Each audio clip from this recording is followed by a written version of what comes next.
Hello and welcome to this week's Jump Advisory recruitment discussion. This week, as always, it's an extremely busy week. This has sparked a massive amount of interest across the recruitment community, with people signing in right at the last minute. We've had calls, people saying, can you sign me in? Can you sign me in? So as always, if you can hear me, please drop a note into the chat box to show that you can hear me, because I don't want to be speaking to myself. I always say there are two sides to every coin, and there's two sides to every argument, and there are two perceptions of a sales transaction. So rightly or wrongly, recruitment has not the best reputation in the marketplace, even though the vast majority of the marketplace strives to deliver hard on their values, their mission statements, etc. However, I'm the first to say how we promote recruitment doesn't help us. Negative comments about our industry are 5 times more powerful than a positive comment. So we definitely have a problem with our clients and how our clients perceive us. For years now, as I've been saying, clients, they plan their recruitment strategy, they do lots of things, but in the main, they miss one person from that meeting. And that person is a recruiter. And recruiters, we do exactly the same. We plan how we think clients are going to recruit, and we miss one person from that meeting, a client. So is there any wonder that we all see clients as a prospect from a recruitment point of view, but clients see us as a suspect from their point of view? So we've got to look at how we can really change that and what we're going to do about that. So we recognize that is a huge problem. So Jump are now bringing these two parties together to try and get a better understanding. So today we have the two sides of that coin. We have the clients and we have ourselves. So we're going to see the two different views. But it's the perception of the clients that actually count and not our perception. So we're going to learn firsthand. And I think I classed this, I wasn't too sure what the scenario was, but this was Daniel's entering the lion's den, but I'm not too sure who Daniel is and who's the lion is in this scenario. It could be both of us at that time. We've got to think about it from that point of view. But what we've got to do is learn firsthand what clients think about recruiters from the recruitment industry. I want you guys to be very frank. I want you to be open because it will help us progress. I'm sure the recruitment team, as in the Jump team, are going to be sat there on their hands because this week we have no slides. We're all on picture. So Dave, you can't just nip off to see Amazon. Paul, you can't nip off to your Zumba class with Tracy. So we've got to be there what we normally have to do. So we'll just see both sides of the coin. So it's going to be challenging for us to just listen and sit. But we want to learn. We want to work how we can change our perception from the information that we glean from the clients today. So if you've got any questions, drop the questions in the chat box as always. As these clients have been assembled, it was a client's assembly from Mr. Sharp. I'll hand it over to Paul to do the introduction of our guests. Thanks, Howard. I actually couldn't sleep last night. I was looking forward to this webinar that much. I don't know whether it was excitement or a bit of nervousness at the same time. So I've got 3 really trusted friends on the webinar. Complete mixture in terms of their individual personality and responsibilities. But I'm absolutely thrilled that all 3 have come on and they're able and free to share everything that we want to ask them. And it is a rarity. Having clients in front of you that you can ask questions, it is a rarity. So just quickly introducing Nicola Mason. Nicola is the HR and Ops Director at Napsons, who provide legal services to businesses and individuals across the northwest of England. I had the absolute pleasure of working with Nicola for 3 years in 2008. And you know when you just spot somebody who's exceptionally talented and you know they're just going to go on and have a really successful career? Honestly, Nicola was one of those people. She's one of life's good ones, a mother of 2 gorgeous girls, and I'd say she's reflective, grounded, highly intelligent, and she's made some substantial changes at Napsons. So thanks, Nick. Rick Burke, I've known Rick for a number of years, is the global head of resourcing at Pantheon Ventures, who are a leading global investor in private equity, infrastructure, real assets, and private debt. I hope I've got that right, Rick. You'll tell me if I've got it wrong. He's got over 16 years experience in talent acquisition, and Rick has done it all. He's worked for agencies and he's worked in-house. Aside from being the only golfer that has ever made me look on a golf course, he's also got a very famous story about meeting Sean Connery, but I'm not going to share that on this webinar, but he knows what I'm on about. And last but not least, you're probably looking at my older brother, Mr. Bertie Tonks. Bertie is the Chief People Officer for Collinson, who are a global provider of traveller services, including the one that you're probably most familiar with. It's the Priority Pass Airport Lounges. He's got over 30 years experience, hence him looking like my older brother, of running HR teams, including talent acquisition. And I have to say, Bertie is the most inspiring, thought-provoking, but caring HR leader I've ever met. He's a magician, a keen skateboarder, and he's the only person I know that can eat a full packet of hobnobs after a night out. Well, Paul, I'm not sure how to go from there, but the hobnob eater, off we go. So let's kick off, because I think there's so much we need to sort of discuss in this. Go for it. There's so much that we look, So let's kick off with Nicola. Okay, let's start at the beginning. On what basis would you connect with the recruiter? Yeah, thank you, and thank you for the really kind introduction. I think it's fair to say when I worked with Paul, I was a recruiter, and before that I was a recruitment consultant for an agency. So I've sort of been on both sides of that coin that you were referring to before. And I think what has been interesting over the sort of span of my career is just how far recruitment has come, actually. And what is really good to see is recruitment consultancies wanting to engage with clients, and this webinar is a great example of that. But I think for me, where the really good connections come is where we can see where our values really align with what the agency or the consultant is there to achieve. And ultimately where they start to want to behave almost like an in-house recruiter for us. It's also really interesting being on the HR side of things, just how much, and we do get contacted by other agencies, and you can't really underestimate just how much that contact is, whether it be through LinkedIn, phone, email. It is pretty incessant. And the ones that really stick out for me and the ones that I want to get in touch with are the friendly ones, the ones that aren't too aggressive in their approach, but that have something to say, and something different to bring to the table, that are specialists in their area, that they might really have the market tapped out. The ones that are also quite creative really stick out. So I was approached via a video card through the post that talked to me about all of the good things that were going on within our firm. And it really just sort of brought to life for me that quote around people don't care how much you know until they know how much you care. And the fact that they'd taken the time to do that research and really understand our vision, our values, and some of our successes and awards showed to me that actually this is somebody who's taken the time and really wants our business. And I actually owe it to them to have a call. So for me, it's those sort of kind of extra special things over and above just an email or just a phone call. Bertie, Richard, have you got anything to add to that? Because I think that's quite an interesting sort of intro, but you're coming from the recruitment side as well as from a client side. Bertie and Richard, have you got anything to add to that? Yeah, I mean, Richard, if I just jump in quickly. For me, it's, it's all about relationships. To your point, Nicola, my inbox and my LinkedIn inbox are full of people trying to connect with me, recruiters. It's like spam. I pay no attention to it, really. But where I do pay attention is where it comes through referral. So if I get someone from a senior leader from within my organization who says, Bertie, this person's been really great, this recruitment agency or this person, it'd be really good if you could, perhaps it might be worth connecting with them. If I get that, then I will always give someone a 15-minute call at least by way of an introduction as a courtesy to my colleagues internally. If I also get someone who I've worked in the past, who I trust and respect, who says to me through outside of the company to say, hey, Bertie, this person's really good. Again, it's that referral process for me is hugely important. But also, and I'll go into this a little bit later on, people that have helped me in the past.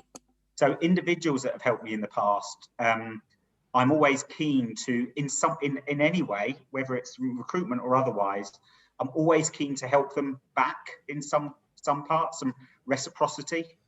So That's the key for me. Is mostly around the referrals. Yeah, I'd fully echo that. Firstly, I would say that, you know, as the others have mentioned, we get cold approach the whole time. I will never take a cold approach. It's not because I don't believe people are good. It's because there are good people, there are bad people, and it's so time consuming. It's impossible to sift through. The way that I usually work is as Bertie says, through referrals. If there's a gap that I need filling, I'll go out to my network. I'll talk to other heads of resourcing. I'll talk to HR leaders and say, within my industry, who's filled that gap for you? So it's those recruiters who've built that advocacy are the ones who are recommended to me. And I will recommend my PSL to my peer group as well, because I have a loyalty to them. And that's important. When I get a cold call or an approach or whatever it may be, and people saying, well, why wouldn't you sign us? The reason I wouldn't sign them is because I have a loyalty to the recruiters who've worked so hard for me for years. When I started a new company, I started at Pantheon 2 years ago, probably 50% of the current PSL where I am are people who've supported me in the past, and I've brought them across with me. So I don't want to add to their competition. I don't want to bring new people in because they've shown me such loyalty. But if ever there's a gap, I will only ever fill that gap where someone's got advocacy from somebody else. I'll never, ever take a cold approach. It's interesting, sort of, we talk about the cold approach, and Nicola, you were talking about that industry expert. I've got a question from an anonymous attendee, which, when it comes to proving that you're an industry expert, and what you were talking about, Richard, you don't take cold calls. You know, how do you sort of take a cold call to make it a warm call so they can get to talk to you? And Nicola, what would you class as being able to prove that you're an industry expert?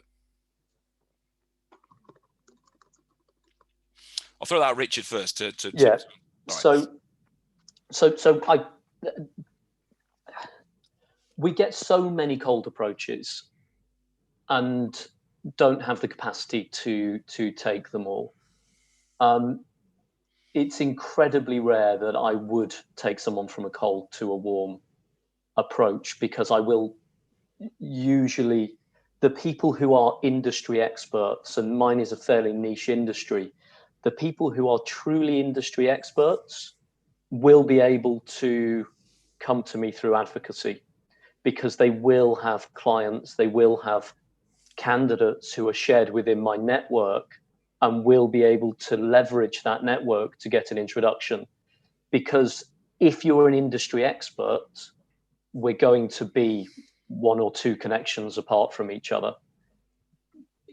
That's the nature of the business that we're in. When I get people coming to me saying that they're an industry expert, but that we have no shared connections, I will question if they are truly an expert. But if I do talk to somebody, if somebody does get through, or even when someone's introduced to me through a referral, I do need to see that somebody's got that knowledge, that they've done the research. And if I use my company as an example, one of the first mistakes that people make when they approach me is they refer to it as a private equity firm, which we're not. We're an investment firm and a fund of funds. And it immediately demonstrates that someone hasn't done the research, that they don't understand who we are.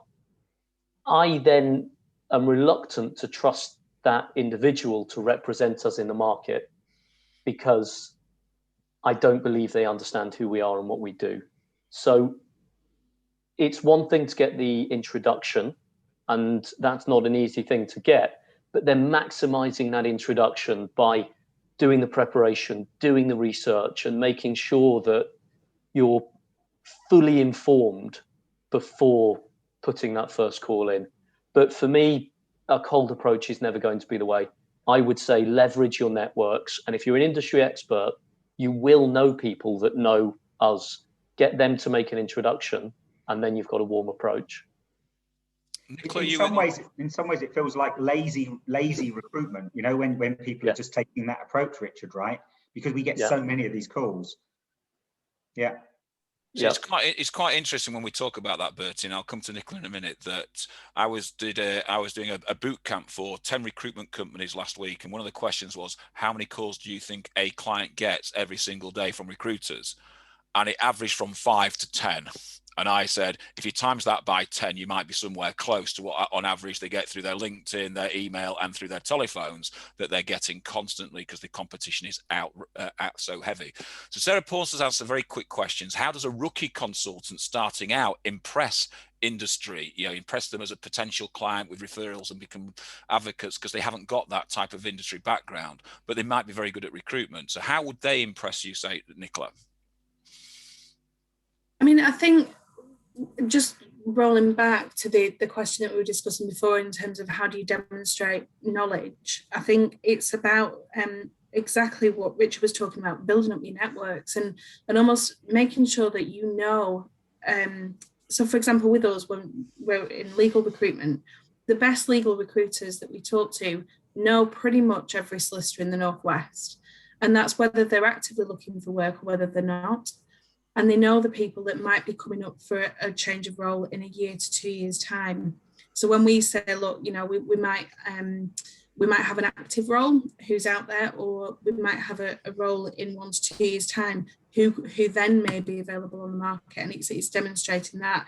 In terms of new to role consultants and building up that network, I think the key has got to be to decide if you are going to be a niche recruiter, and if you are, put every effort into going to every webinar on that subject matter, getting up to speed with all the news that's happening in that sector, building up your pipeline, and whether, as I say, whether that's active candidates on the market or people just that are working within that sector, and building that up as quickly as possible, and starting to really understand what it is that makes the company that you're trying to hire into different and stand out from the market, and what is their sort of USP, and start to almost demonstrate that you are able to talk about that company in the way that they would want to be talked about. And I think that's probably the best and quickest way that I would advise somebody to build up that demonstration as quickly as possible. So it's interesting, the things that we talk about. Sorry, Bertie. The things that we talk about is that we talk about aligned values, and it's interesting you talked about aligned values. It's interesting, Bertie and Richie, you talked about knowledge, and yourself, Nick, about knowledge of the marketplace. So it's building that candidate marketplace first, and then having that client introduction, but then using LinkedIn, or the purpose of LinkedIn, what it was created for, was to actually connect you with people that you potentially know. So that introduction, that referral, takes you from being, somebody who's not trusted to a trusted advisor, to a loyal person, to then that advocacy stage. Obviously, we've got lots of questions to ask, and that first question has taken sort of quite some time. So let's kick that on, and let's push to the next question, which is, what do you value about agencies? So let's throw that back at you, Bertie. What do you value about agencies? Well, I think one of the first things for me is that they've got a keen eye on diversity. So if I'm having conversations around with agencies, and their language is around really they're trying to understand the makeup of our team, the makeup of our business, and that they come at me with a real angle of diversity, I'm more convinced that when I'm not in the room and they're talking to my hiring managers, that they're also going to be doing that. That can only be good for my company. I think so. So that's one thing I really, really appreciate, but I don't see it very often. Not very often at all.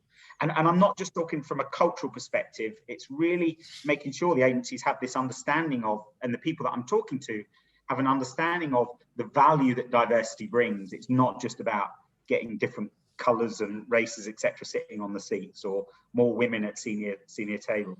And to do that, I think they need to understand our business for sure, and what our agenda is. I appreciate agencies. I really value agencies that aren't too pushy. I hate being made to feel like I'm a product, or that the people that we're hiring are products. They're not, they're human beings. But all too often it comes along like, it comes across like we're taking someone off the shelf and, here, why don't you buy one of these? And that's not what we're doing. It stems right back, the theory, the thread of relationships goes right the way through. But I think I want them to be able to very quickly, I want to see them learning, asking questions, being inquisitive, but learning about my organization, the context, the business environment, our competitor landscape. I want them to really understand about my organization, our context, key stakeholders. I could go on, but they're kind of some of the, I want them to understand my organization landscape, both internally and externally.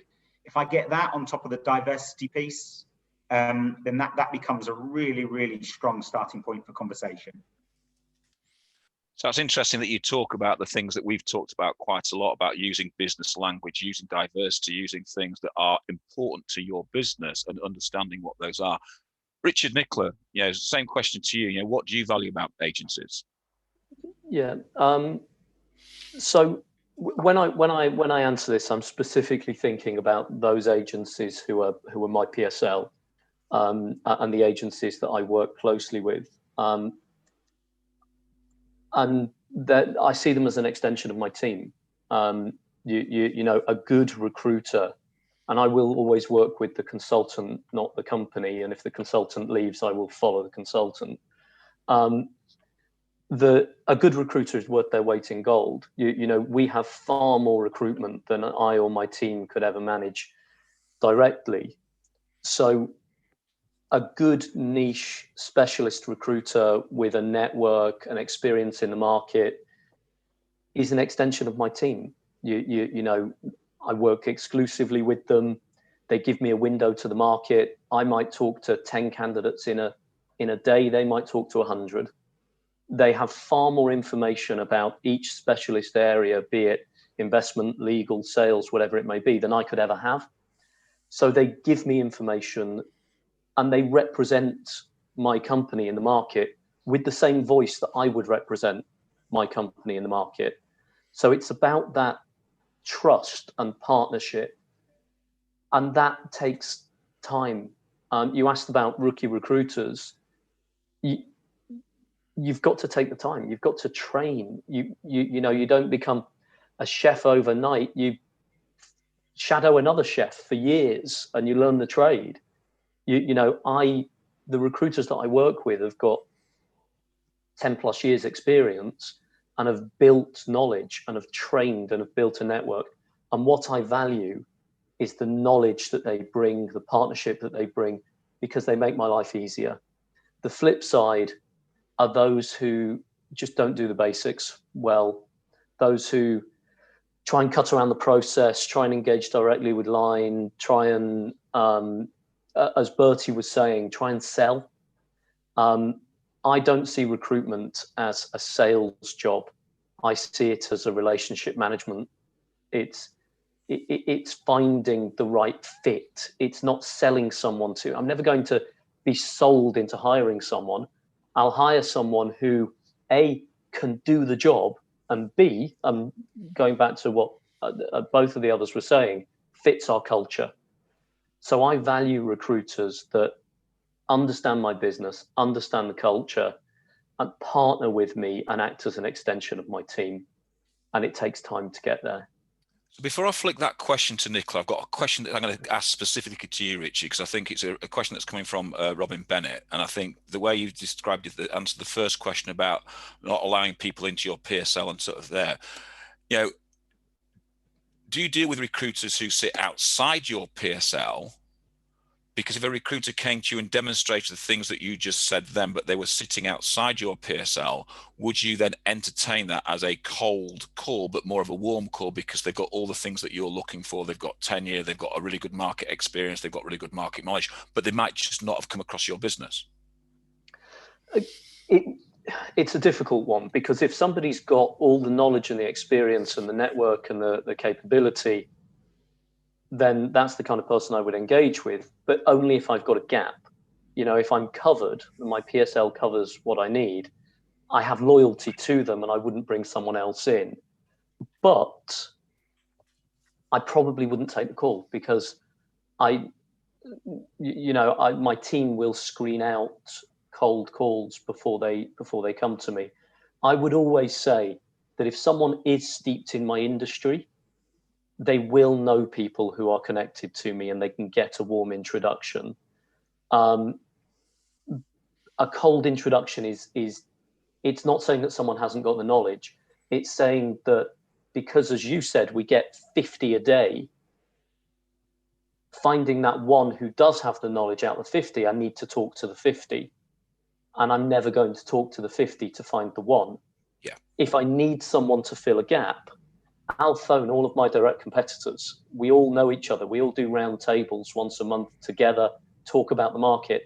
I'll phone one of them and say, look, I've got a gap in sales in Korea. Can you recommend someone to me? They'll give me a name, and that's how I'll take it forwards. So it's all about the network, and it's all about the advocacy.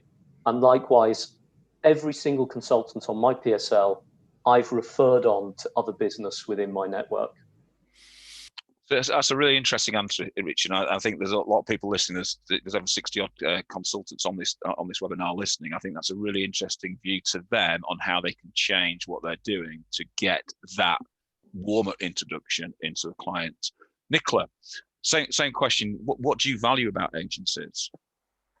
I'll just echo what has already been said, really. I think, it is the case that our future talent is their core business, which we just don't have the time to do. And as has already been said, having more people out there talking about what's great about us and what's different about us is only, going to be a good thing. I think the other side of it, though, is, and just to add on around PSL and how do you get onto a PSL if you're not on one, and I think the difference has got to be that recruitment very much used to be the case that we'd just scan the kind of all the job sites and look for CVs of people that were out there, and it's just moved on so much further than that. And it's got to be the case that you are tapping into the inactive market as much as the active one, and also becoming an extension. And it's kind of been hinted at already, but in terms of that trusted advisor piece around, if I need some benchmarking, salary benchmarking doing, or benefit benchmarking doing, that I can reach out to someone and they know exactly what's going on out there. Different sectors are different, and some sectors are happy to have roundtables, other really aren't. So agencies can be a really key piece of advice actually to businesses and strategic growth and talent attraction. So it's just really to say I wholeheartedly agree with that point, and that element around recruitment isn't sales. This is about talent growth, and actually making sure that recruitment consultants are helping with the wider piece as well around how do you retain talent within a certain area, and actually attracting people to areas where previously knowledge didn't exist, or previously where you've always got to go and work in a city to be able to develop your career, that they are able to, for those more unique roles that come up outside of a city centre, really be able to sell sort of the benefits of what it's like to be in that local market too. So I've got a couple of questions that's coming in from the audience, but I want to ask another question. I want to ask it again. We've gone through, and I want to sort of get a really good understanding before I go back to these two questions, because we've got one question at the end that I want to make time for that's quite a killer. So the question is, what does a consultant stroke trusted advisor relationship look like to you? So Richard, you're quite prominent on, you want people that you know and probably. So what does that trusted relationship advisor relationship look like to you? I mean, there are many recruiters that I've worked with for years. Some of my PSL were colleagues of mine when I was in agency 10, 15 years ago. There are people like Paul Sharp on this call from Jump, who his company was a supplier to me for many years, and he became a friend. And I would say that many do become friends because you work so closely over so many years. A trusted advisor is someone that you see as a colleague. It's someone that, simply, I don't want to simplify it, but it's someone that you trust. I know that I can phone people and say, can you go and get a reference for me on this person? I need to get some inside knowledge. Can you give me an idea of what benchmarking would be for this position, and know that they're not going to inflate it, know that they're going to get me the real detail. Someone that I can phone and say, look, I'm not going to release this role to you, I've got a bunch of people in process, but I want to benchmark to see if I've got the best. Show me a couple of ideas, show me a couple of CVs. Someone that will go above and beyond. And one of the really important points that I would say is, when you're in-house, you can't always be commercial and drop a role because it's too hard to fill. You can't say, okay, well, I've got 5 roles to fill.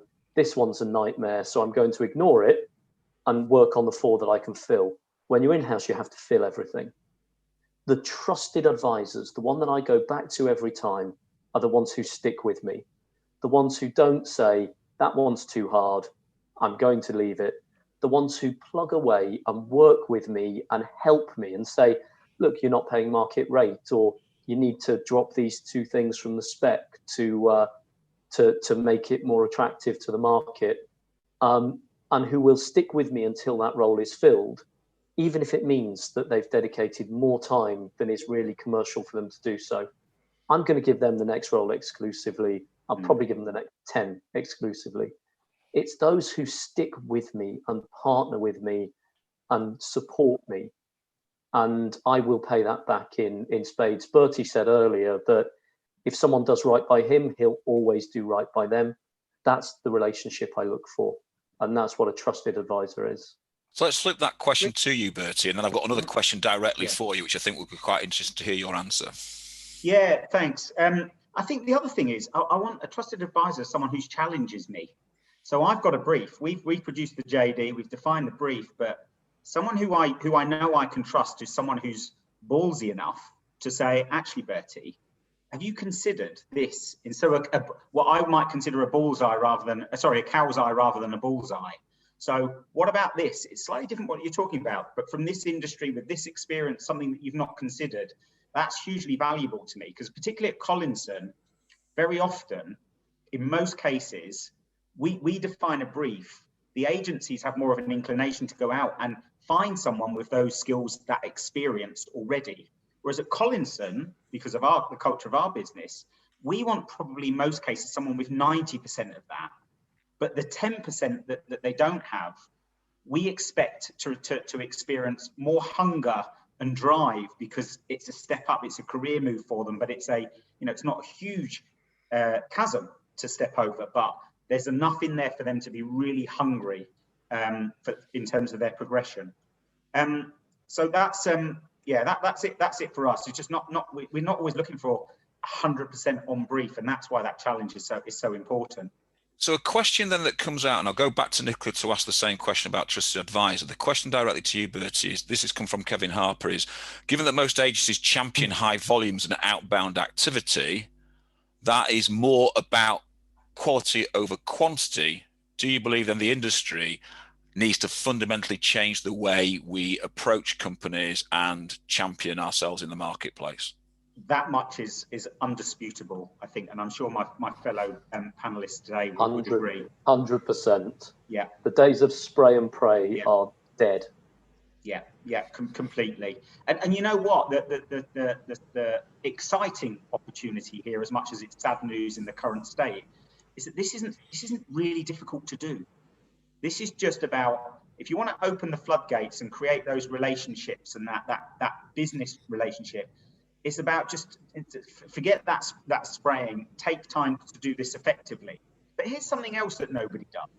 I can't tell you any agency, even that I'm working with at the moment, that 3 or 6 months after a placement has actually called me to say, hey, Bertie, how are they getting on? How are they getting on?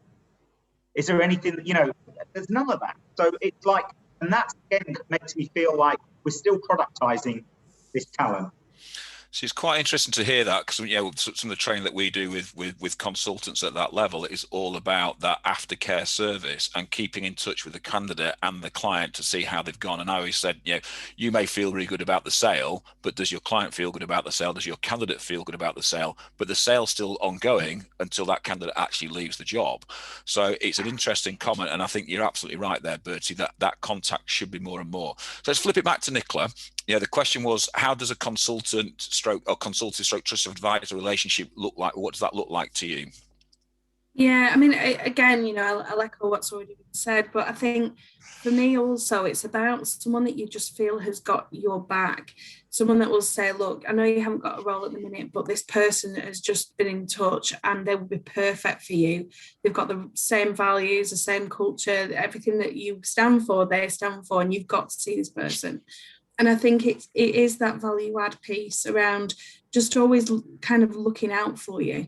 And as has been said already, that will challenge you and say, look, you're offering this sort of salary, it's not right. Or actually, have you considered your benefit structure or your career role structure, and all of those challenging conversations that you might be able to just very quickly go back and say, actually, we have considered that, and I appreciate the feedback, but that's not quite where we're at.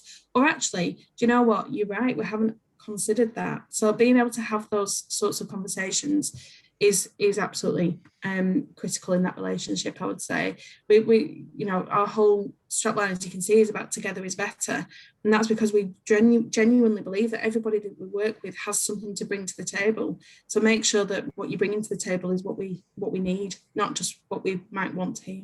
So it's really interesting when we look at that. So Mr. Jacobs has been quiet now for 36 minutes, and I can almost see that vein in the middle of his head popping out, and it's killing him. Those headbands are going like this. They're sort of giving it a real big sort of as the steam starts to come out. Paul, you have a question?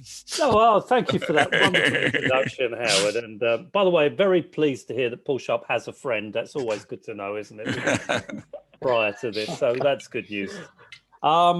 Really, just look, guys, I just want to say thank you. This insight is fantastic, and a lot of the things you guys have been talking about, we have been advocating for some period of time. One of the things I wanted to pick up on particularly was the issue of after sales service, if I can use that expression. I think what I'm hearing very clearly really does underpin things we've been saying to our clients for many years, and that is that it isn't just about finding candidates, great candidates, the candidates you're seeking. It's much, much, much more than that. And I think that what I'm hearing very clearly, and please correct me if you think that I've misunderstood it, is you seek a wide range, a 360-degree range of support, which can't necessarily be commoditized, can't be charged for, shouldn't be charged for.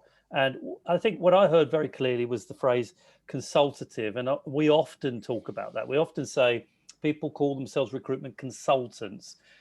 We don't call them recruitment CV chuckers. And the truth is that consultants are all about expertise. It's all about providing expert knowledge and providing information to people like yourselves that is beneficial to you, not with the short-term gain in mind, but with the medium to long-term aim of supporting you and becoming, as you called it, a trusted advisor. Would you say then that what we have to do as an industry is look much more closely at that level of, or the broad range of added value services that you are seeking, perhaps far more than we've done in the past going forward? I'll jump in. Is that aimed at anybody, or? Well, I think all of you guys. I mean, I'll take anybody's answer. Thank you. I think so. So if I give you a couple of examples for me, one is my active network. I use opportunities as almost like a currency. So I don't look to get anything back because I assume that in some way it will, right? Karma, I guess you call it. But when someone calls me and says, hey, Betty, there's a chief people officer role, or there's a global head of people development role that I'm recruiting for at the moment, do you know of anyone in your network that might be suitable that you can share with me or you can connect me with? I get excited by that from time to time because I think, actually, I've got some great people in my network who I want to help out and give a leg up to. So that's always, hugely important to me. The other thing is, agencies don't do enough of, hey, Bertie, I know you're operating in this, and I've seen you, where's your market intelligence? So, actively, this is one thing that Paul and I connected with very strongly when we were working together, is he started to provide me with market intelligence that I hadn't even considered. I hadn't asked for this information. Yeah. But all of a sudden, I had a picture of the landscape in a way that I hadn't previously valued. So it's thinking smart around that. It's putting the legwork in without always expecting a result or something back off the end of it. Honestly, it will come back to you. Yeah. Thanks, Bertie. Thank you for that. So let's get the last question in. I think this question is a real killer question. And I've got a little question that Peter Hannaford's asked, which is, I want you to try put this into the last question. Isn't restricting your headhunting stroke recruitment PSL like the new proposed Football Super League, where you close it off and no one can come in, because obviously there's some talent outside of that. But the question I want to ask, and you can try and thread that into the answer, is what do the best recruiters do well for you? So let's go to Nicola first.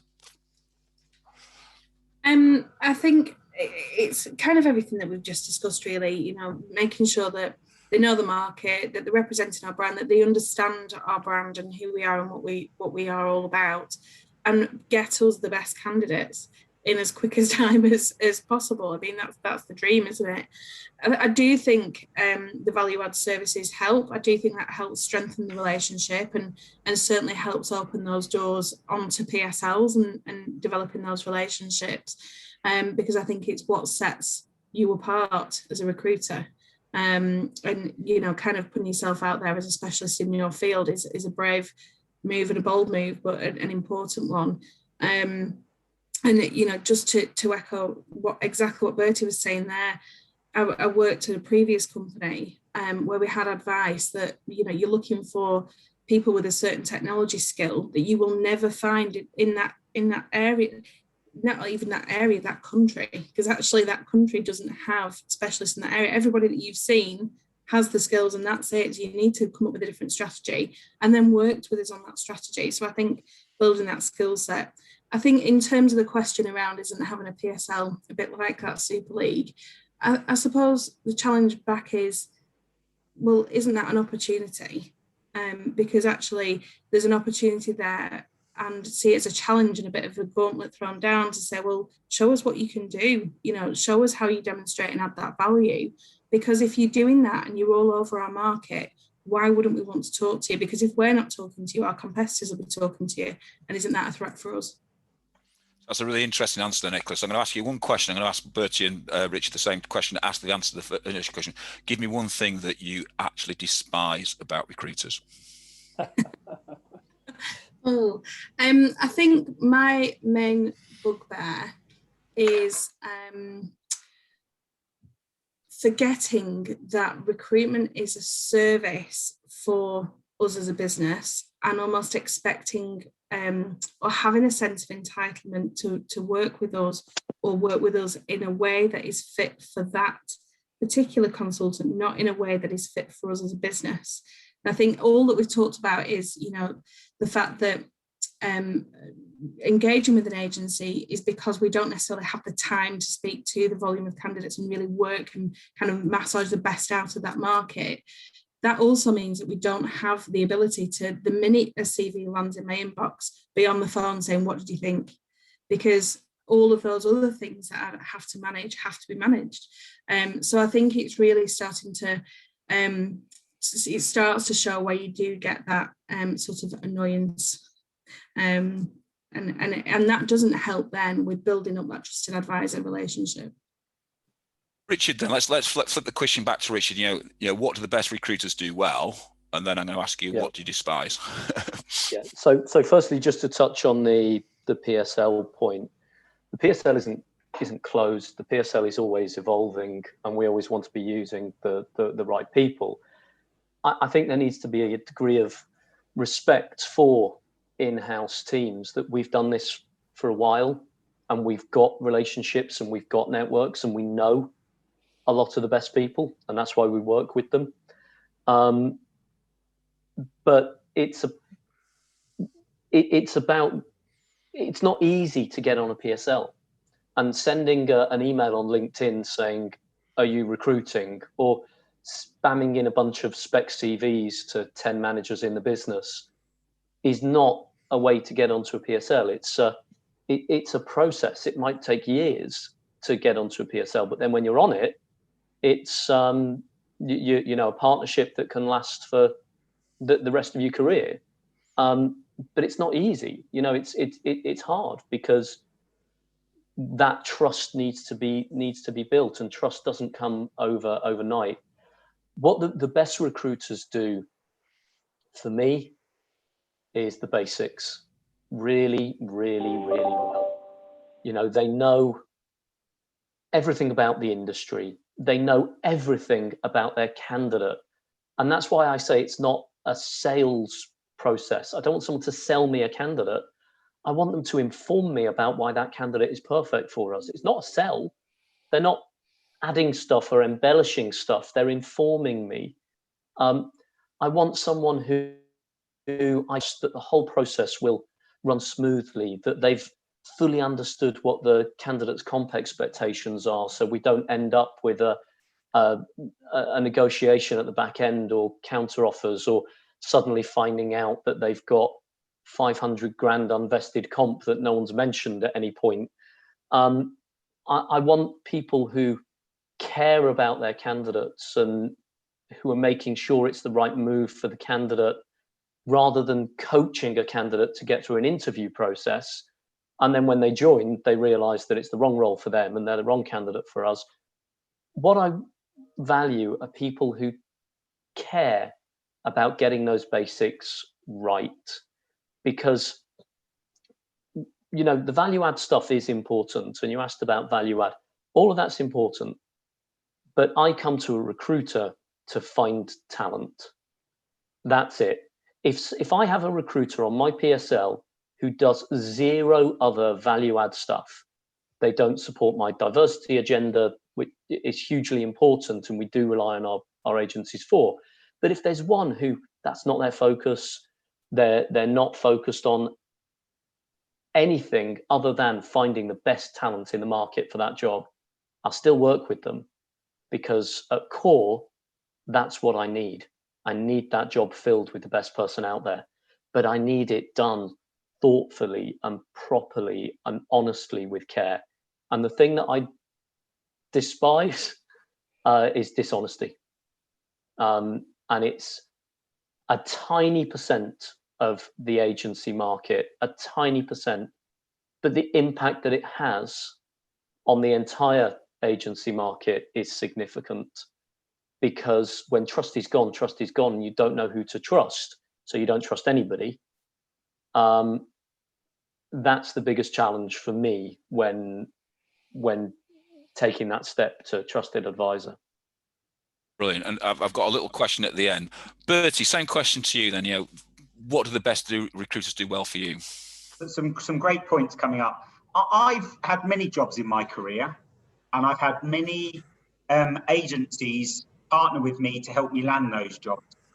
I can give you 2 people that I'm still in contact with, because the rest have placed me and never tracked my career. Well, unfortunately, guys, I'm now Chief People Officer and we'll never be working again. You didn't give a crap about me or my career. So that's the first thing I'd say, is a bit of advice is, when you're interviewing people and the answer is no, they weren't suitable for that job. It was just for that job. Follow them. Be very careful about how you manage them from that point. Stay in contact with them. Continue to nurture those relationships, as in the no's as well as the yeses, because they are the future chief people officers or head of talent acquisitions of tomorrow. And the people on the way up the ladder, they'll be very grateful to those people that have helped them. But those people that have just been transient and acted as stepping stones, they'll quickly forget. I know I have.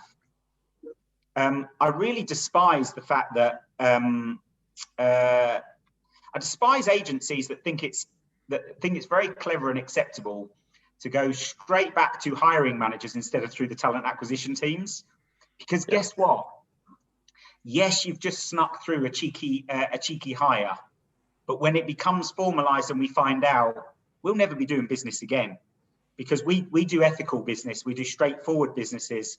And to the point of my panel today is we do business based on trust. So I wouldn't touch any company that's gone around the back door with a barge pole. Congratulations, you've had a hire or 2. Will you ever make it onto a PSL? Never in a million years.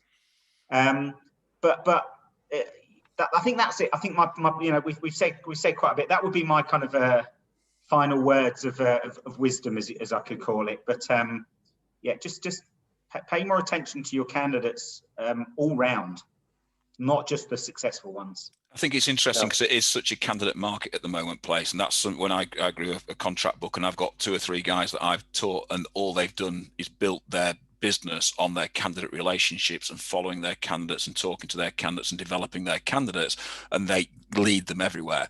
So the question that I've got to ask just to finish off this session is, obviously lockdown has changed quite a lot of things, and what we tend to find, and from the recruitment industry point of view, we look at this and say, do clients tend to hire on skills and fire on behaviors? So what's more important to you when you're sort of looking at candidates now? Is it the behavior of the candidate that is aligned to your business, or is it the skills? 50-50. 50-50 on you, Richard. Nicola? Yeah, go ahead. Yeah, I think it depends on the level of the position that we're recruiting to. I mean, obviously, you know, when we're recruiting a solicitor, we need to know that they know the law. Otherwise, you know, we can't employ them. So there has to be that. But I do think what we increasingly look for is somebody who aligns with us. That we always talk about an Athens person being someone that you'd want to sit down and have a coffee with. And that is very high up there on our agenda, but ultimately skills has got to be there. And that's almost the given that's there. And then the additional stuff is kind of on top. Yeah. Richard, you were saying 50-50? Right. Yeah, sorry, 50-50 in that they're equally important. I mean, we've just rolled out training, interview training to everybody in our business. And what we talk about is you need someone who can do the role, but you need someone that you're going to sit next to for 10 hours a day. You need someone that's going to fit the culture, and you should be able to find that. You know, we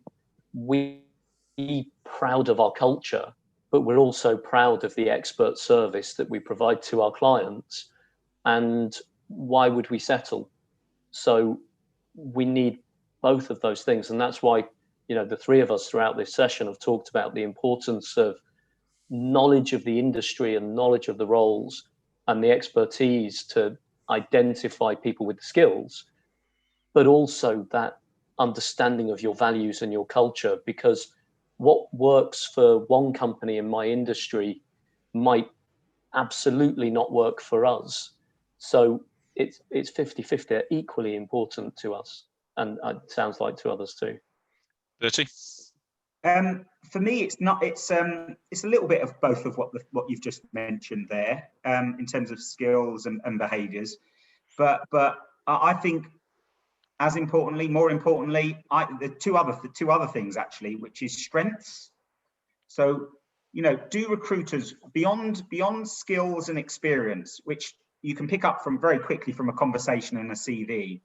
What are people brilliant at? What are they really passionate about? So what lights their fire? Because that's the stuff that turns a mediocre candidate into the right role, into something that's on fire, in my mind. And the other thing is attitude. So strengths and attitude. I don't think there's enough focus from recruiters around those 2 areas. I do think it's around skills, and I do think it's around behaviours and successes in previous roles. But paint me a picture of someone's strengths and their attitude to driving value and getting things done. That becomes a very, very compelling picture, I would suggest. Bertie, Richard, Nicola, you know, as always, we said for 45 minutes. Thank you. We're now at 53.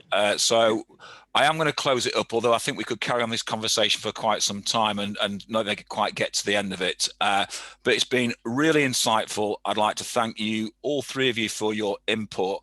I hope all the attendees who are listening have learned something, because remember what we said at the beginning, it's not our perception of the client that counts, it's the client's perception of us and our service that counts. And if we can change anything that you've learned today and put that into your recruitment process, then that will start to change how you interact with your client.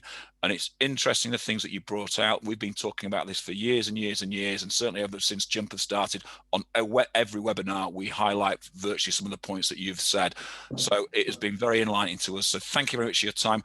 Ladies and gentlemen, next week, we've yet to decide what next week's webinar is, because we knew this was such a big, chunky topic that we thought, let's wait until tomorrow, and we're going to sit down on Friday and work out what next week's webinar is. But please come back and join us. As always, they're always fun. There's lots of topical information, and there's lots of things that you can take away and really put into your business to help grow and expand your business. Bertie, Richard, Nicola, once again, thank you very much. Jump guys, thank you very much for your quietness. Been much appreciated, and we'll see you all next week. Thank you very much. Thank you, everybody. Take care. Thanks Cheers. to you, panelists. Thanks everybody. Thank you very much.